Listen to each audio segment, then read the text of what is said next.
Hello అండి, నమస్తే. అందరు ఎలా ఉన్నారు? ఏం చేస్తున్నారు? Welcome back to our channel has kitchen and vlogs. నేను మీ సంతోషి. నేను చాలా బాగున్నాను. మీరందరు ఎలా ఉన్నారు అని నా కామెంట్ సెక్షన్లో తప్పకుండా షేర్ చేసుకోండి. ఓకే ఫ్రెండ్స్, ఈరోజుటి వీడియోలో చాలా బెస్ట్గా వర్క్ చేసే ఒక లిక్విడ్ ఫెర్టిలైజర్ అయితే మీతో షేర్ చేసుకోవాలనుకుంటున్నాను. ఇది మనము ఆవు పేడ, ఆవు మూత్రము, ఆవు పాలు, ఆవు పెరుగు వీటన్నింటితో చేసే జీవామృతం లాగా వర్క్ అవుతుంది.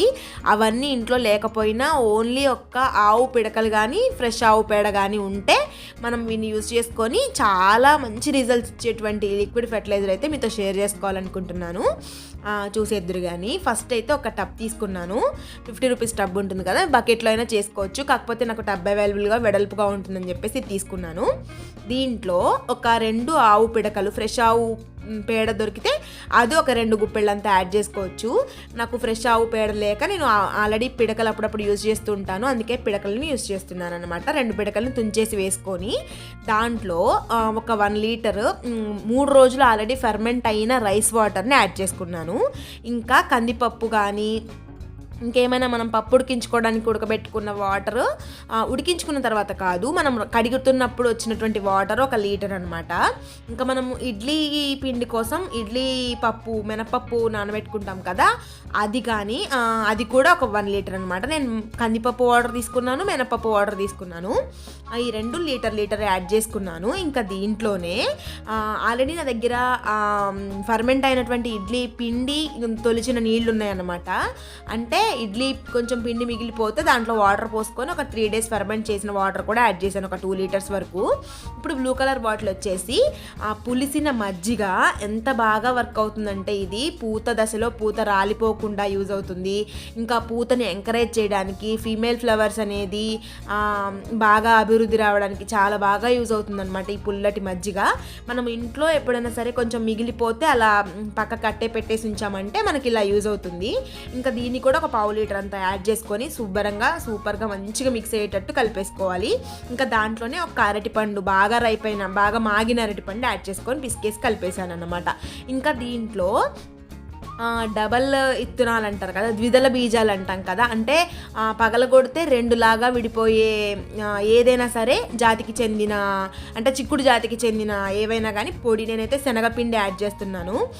ద్విదళ బీజాలు అంటాము. ఇంకా ఉలవలు, ఇంకా వచ్చేసి బొబ్బర్లు, శనగపిండి, వీటన్నింటికి సంబంధించి పిండి అన్నమాట. మన దగ్గర ఏది ఉంటే అది యాడ్ చేసుకోవచ్చు. ఇది ఒకవేళ పాడైపోయిన పిండి అయినా పర్వాలేదు, పురుగులు పట్టిన పిండి అయినా పర్వాలేదు. దాన్ని ఒక గుప్పెడైతే యాడ్ చేసుకున్నాను. ఇంకా బెల్లం కూడా ఒక 100 గ్రామ్స్ అంతా యాడ్ చేసి మొత్తం బాగా పిసికేసి వాటర్లో కలిసిపోయేటట్టు యాడ్ చేసేసుకున్నాను.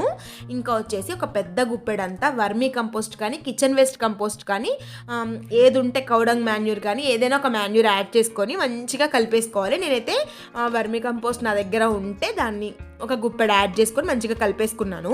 మనం ఈ బెల్లము ఇంకా పౌడర్ ఎందుకు యాడ్ చేస్తామంటే మైక్రోబ్స్ అనేవి చాలా బాగా రెట్టింపు అవుతాయి అన్నమాట. మనం పేడ యాడ్ చేసాం కదా, దానివల్ల మైక్రోబ్స్ తినడానికి రెట్టింపు అయినప్పుడు దానికి సరిపోను ఆహారం ఉండాలి కదా, దానికోసం అని చెప్పేసి పౌడరు, నెక్స్ట్ ఇంకా బెల్లం అన్నమాట. ఇది మంచిగా ఫెర్మెంట్ అవ్వడానికి కూడా యూజ్ అవుతుంది. ఆ తర్వాత నేను ఇంకా మళ్ళీ 2 డేస్ మనం ఫెర్మెంట్ చేసుకుంటాం కదా ఈ కలిపిన మిక్స్చర్ని. ఈ లోపు నాకు వచ్చిన రైస్ వాటర్ని కూడా కలిపేసి యాడ్ చేసి మొత్తం ఒక 4-5 డేస్ అయితే నేను దీన్ని మంచిగా ఫెర్మెంట్ చేసేసి పక్కకు పెట్టుకున్నాను. ఇంకా నేను దీంట్లో రెగ్యులర్గా వచ్చిన కిచెన్ వేస్ట్ కూడా యాడ్ చేసుకుంటూ కలుపుకున్నాను అనమాట. సో దట్ ఏంటంటే మనం వేస్ట్ చేసే అవసరం లేకుండా ఇది మంచిగా మనకి ఫెర్మెంట్ అయిన వాసన వస్తుంది. ఎటువంటి స్మెల్ అయితే రాదండి. మనం ఎందుకంటే వచ్చినటువంటి మైక్రోబ్స్కి మనము ఆహారం చూయించాం కాబట్టి అస్సలు స్మెల్ అయితే ఎటువంటి స్మెల్ రాదు. మంచిగా మాగిన వాసన అయితే వస్తుందన్నమాట, తీపి స్మెల్ అయితే వస్తుంది. దీనిని 1:3 రేషియోలో యాడ్ చేసుకొని మంచిగా వాటరింగ్ చేసేసుకోవడమే. నేను దీంతో ఒక 2 మగ్గులు తీసుకుంటున్నాను. ఇంకా మిగతాదంతా కూడా వాటర్ యాడ్ చేసుకుంటున్నాను. అంటే మొత్తం ఇంకా 6 మగ్స్ యాడ్ చేసుకొని ఇంకా వాటర్ మొత్తం కూడా పోసేస్తున్నాను.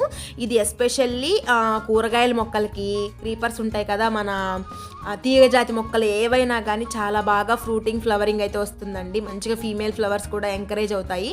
చాలా చాలా బాగా వర్క్ అవుతుంది. ఒక్కసారి అయితే ట్రై చేసి చూడండి. మరి వీడియో అయితే నచ్చిందా? వీడియో నచ్చితే తప్పకుండా లైక్ చేయండి, షేర్ చేయండి, కామెంట్ చేయండి. అలాగే మరిన్ని ఇలాంటి ఇంట్రెస్టింగ్ వీడియోస్ కోసం మన ఛానల్ని సబ్స్క్రైబ్ చేసుకోండి. By, have a nice day, take care.